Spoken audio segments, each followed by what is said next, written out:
Hey everyone, welcome to the Learn with Sandra Show channel. My name is Alexandra and I'll be your guide in this educational journey.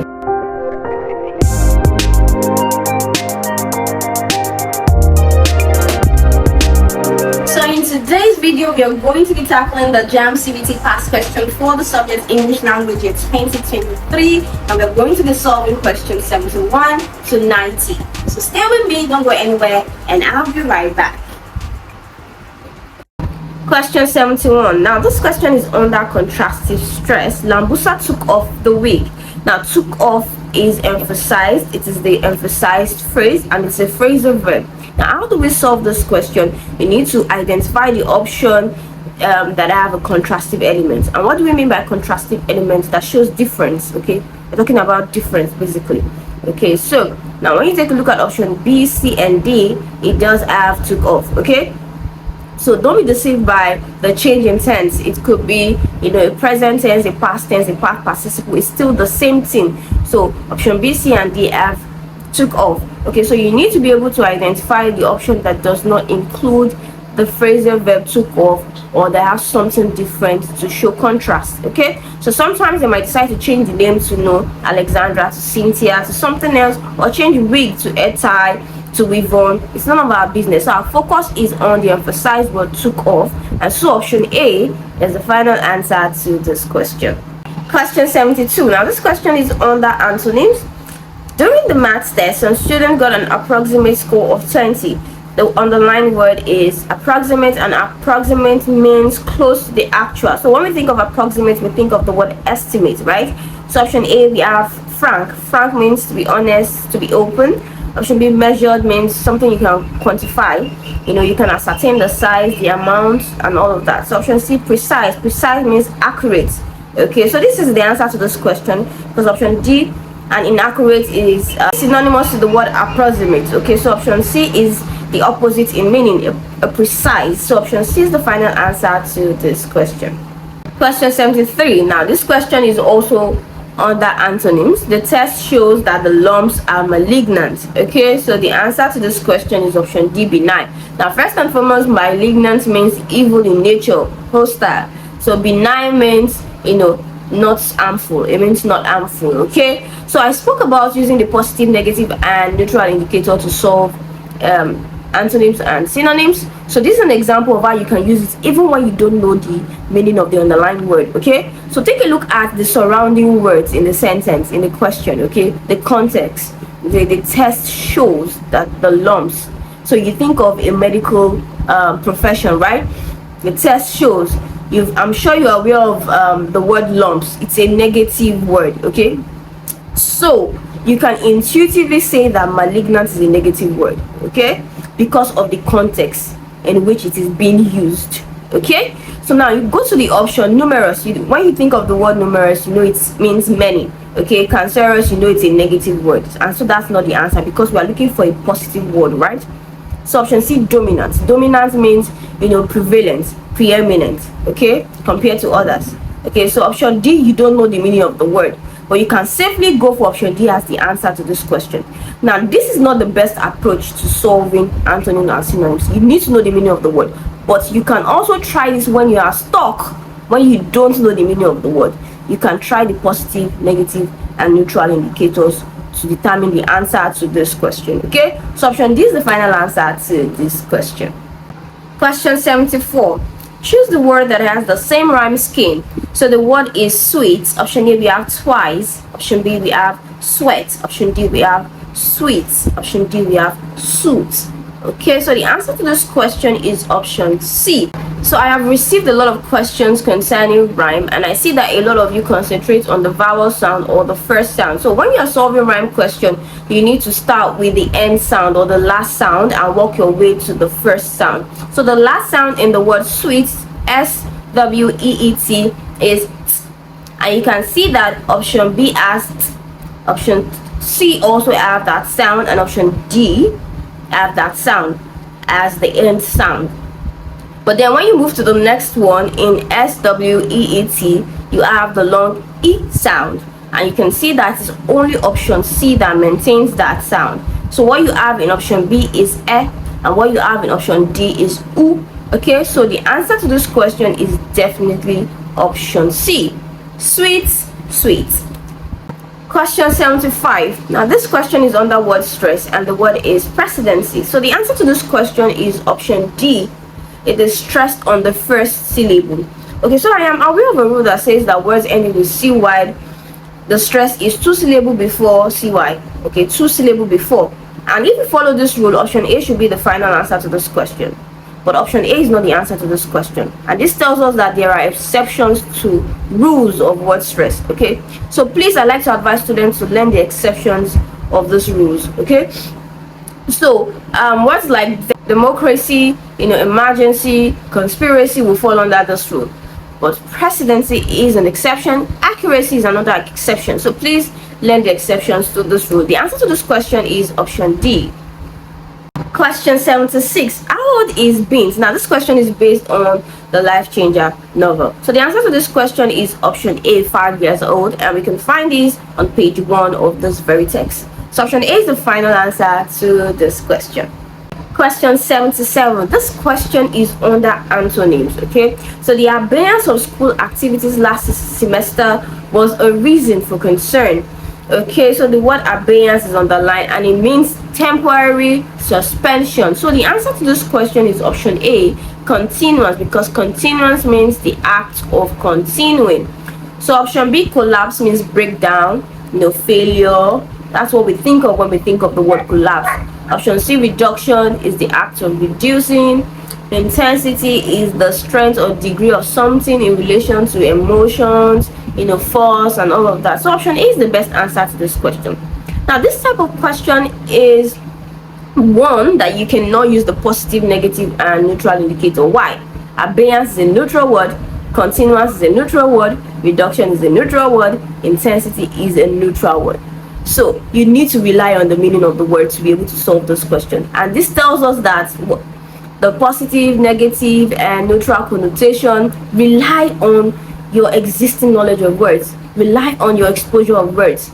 Okay, so the reason why I propose this method, the SMART method, is to help you to eliminate unlikely answers to the questions and concentrate on the likely answers to the question. It's a fast method. So when you already know the meaning of the word, you can quickly just eliminate, okay, positive, negative and all of that, and just focus on the answer. You have less than 60 seconds to answer each question, and so you should practice the fast method, right? So please, this method is not the best method. It is something that you should use if you already know the meaning. And sometimes you can take a chance on it, even if you don't know the meaning of the underlined words or the words in the option. You can still take a chance on it because it's better than guesswork. Okay, so option A is the final answer to this question. Question 78. This question is under synonyms. Okay, so Mr. Brown is often described as an astute businessman. So the word astute is underlined and it means intelligent. Okay, option A, shrewd. Shrewd is also someone that's clever, that's intelligent. So the answer to this question is option A. So when we think of miserly is from the word miser and it means someone who hoards money, who keeps money, keeps possession. Okay, option C, proud. Option D, thrifty. Thrifty is someone who lacks generosity, does not give. Okay, so the answer to this question is option A, shrewd. Question 79 to 83 comes with a comprehension passage. So I advise you pause this video as it is being displayed on the screen. Make sure you read the comprehension passage and understand it. Okay, now moving on to question 79. According to the passage, astronauts dash, the answer to this question is option C. No, they may not return from their journey into space, and we can find this in the last paragraph. So the passage tells us about how the astronauts face risk of not returning from their journey into space, and so they must be mentally alert, as any lapse in concentration could result into serious consequences. So the answer to this question is definitely option C. Question 80. The farmer in the passage dash. The answer to this question is option A, used to be self-sufficient, and we can find this in the second paragraph. Okay, so the passage tells us about a farmer who, despite his age, is self-sufficient. He expresses contentment with a simple lifestyle and even declares that he has no ambition for more. So the answer to this question is option A. Question 81. According to the passage, success depends on dash. The answer to this question is option C, risk. You can find this in the second paragraph. So the paragraph tells us that our successes are conditioned by the amount of risks we are about to take or we're willing to take. So the answer is risk. Option C is the final answer to this question. Question 82. So what sort of life, according to the passage, will drive people back like aimless sheep back to cave dwelling? The answer to this question is option C, life without ambition, and we can find this in paragraph 3. So the passage tells us that settling for a life without ambition, without aspiration or goals will be a step backward for humanity. And do not forget that the passage introduces us to a man who lives a self-sufficient life, a simple life, has no ambition. So the speaker is telling us that if we should revert to such a life, it will be a step backward for us. It compares this to an aimless sheep back to cave dwelling. So the answer is no doubt option C, life without ambition. Question 83. So roughly in the first sentence of the passage means dash. So first things first, when I was reading this passage, I felt attacked, and I'm sure you felt the same way too. But that's by the way. Okay, so the most important thing is we solve this question. So you agree with me that option C and D are suitable answers to this question, but we have to choose one. And this sort of question is one of the reasons why I like to affirm that yes, JAMB is indeed difficult. Okay, so the best answer to this question is option C. So if you read the passage well, you see that the speaker is not trying to curse us. What he's trying to say is he wishes that we face difficulties and challenges that will prepare us for opportunities. Okay, and then when you see option C is the best answer because the interpretation aligns with the idea expressed in the passage. So we'll just stick with option C as the best answer to this question. It is fuller. Okay, it expresses the idea that is being conveyed in the passage. So option C is the best answer to this question. Question 84. Now choose the word with the same vowel sound as the one in brackets. So the word is bandage, and the letter in brackets, letter A, is pronounced as E. So we are looking for E sound. Okay, so we can find this in option A, as the letter Y is also pronounced as E. You can see that in the transcription, right? Okay, so some of you might be quick to choose option B or even C as the answer to this question, but neither B nor C is the answer to this question. So what we have in option C and what we have in option D is what we call diphthong. So a diphthong is a vowel sound that starts with one sound and ends with another. Okay, so it starts with one articulatory point and glides towards another. So it is quite different from what you have in the brackets. What you have in the brackets is what we call a monophthong. So a monophthong is a sound that remains the same throughout its pronunciation. So there are 8 diphthongs, so you should learn them so that you can differentiate them from monophthong. Okay, so they are different. So what you have in option C is A, cage, and what you have in option D is I. Okay, I, kite. Okay, so option B says, of course we know S-A-Y is say, right? But when there's an S after it, it becomes says. So the thing is, we are used to the wrong pronunciation, and so we say says instead of says. Okay, so in phonetics is different. Say is different from says. Okay, but in grammar we know it's the same, right? They're both present tense. The only difference is in its usage. Okay, so while we say it says, she says, which shows the third person singular form, we say I say, you say, which shows the first and the second person singular form. So that's the difference in grammar. Okay, so option A is no doubt the answer to this question. Question 85. So this is under synonyms. I have an aversion for movies. So the word aversion is underlined and it means a strong dislike. So the answer to this question is no doubt option A, dislike. Question 86. So this question is also under synonyms, nearest in meaning. Okay, so when night fell, we had to hasten to the motor park.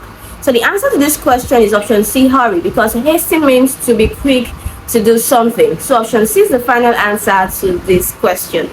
Question 87. So choose the word that has the same rhyme scheme as the word laugh. Option A we have life, option B we have half, option C we have ghost, option D we have light.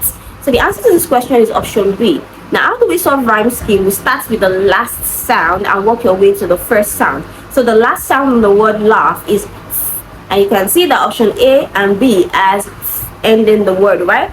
So option C and D we automatically eliminate. Okay, so let's move to the next one, is R sound in the word laugh. R. Okay, so we can see that option A as I is a diphthong. It is different from what you add in laugh. Okay, so we can see that option B as the R sound. Okay, so option B is automatically the correct answer to this question. Question 88. So the prisoner finally dashed that he drank to dash on the night he committed the murder. The answer to this question is option C. Why? Because the first blank space needs something that suggests admitting to something, and the next one, the second blank space, needs something that means an amount of something, right? And that's what option C is. Considered an excess. Option C then is the final answer to this question. Question 89. Children are not allowed in the park dash dark. The answer to this question is option C, after. So children are not allowed in the park after dark. This implies that children are not permitted in the park once it is dark outside. So after is the best answer because it signifies the time the restriction begins. So it's the best preposition to fill in the gap. Option C is the final answer to this question. Question 90. We had to dash the group headed by Taiwo. The answer to this question is sellout. Okay, so sellout is not only used in the context of an event where tickets is being sold. It's also used in the context of withdrawal, abandoning, betrayal, double crossing, compromising your idea, your values based on personal gain. Okay, so it fits perfectly in this context. Okay, because when you think of sell-off is selling all your products quickly. Okay, option C, sell-off is selling your business or your property and moving somewhere else. Okay, sold is not even valid because the past tense of sell is sold. So the best answer to this question is option A, sell out. Okay guys, so we've come to the end of this lesson, and I think the most important thing is we are beginning to understand the pattern of JAMB questions, from comprehension passages to synonyms to antonyms to contrastive stress to rhyme scheme to vowel sounds and consonant sounds. We are tackling this question and we are going forward, right? Thank you for staying tuned. Do not forget to hit the like button, click on the subscribe button, and tap on the bell notification to get informed as soon as I release the next video. Once again, thank you for staying tuned, and I hope to see you in my next video. Bye.